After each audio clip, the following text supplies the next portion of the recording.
Welcome to my YouTube channel. तो हम आपके लिए लेकर आए हैं न्यू ब्लॉग, तो जिसमें हम कोड लेसन के शीतल डॉन से आपको मिलवाएंगे, जो कि हम उसे प्यार से डॉन कहते हैं। तो अच्छा शीतल डॉन की बहुत ही अच्छी पर्सनालिटी के मालिक है।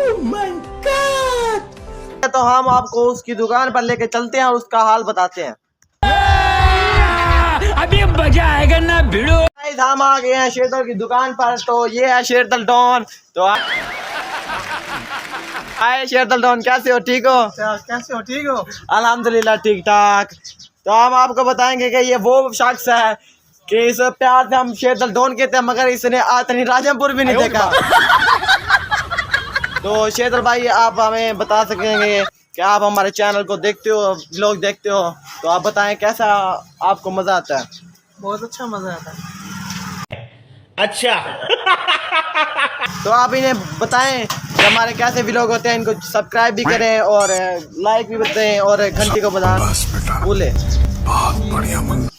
इसको लाइक भी करो और घंटी भी बजाओ और इसे सब्सक्राइब भी करो। ऐसे ही और ढोने को लेसन था, 24 घंटे दुकान से बैठे बैठे अपना घर दरा ही भूल गए। क्या देखना पड़ रहा है? अच्छा है मैं अंधा हूँ। दुकान से बैठे से इतना पागल थी गए एक जा रहे अपना रात 10 सुता पे खा बेच बाल आए अदे चाचा 10 रुपए दी टापिया ते 10 रुपए लॉलीपॉप दे भी।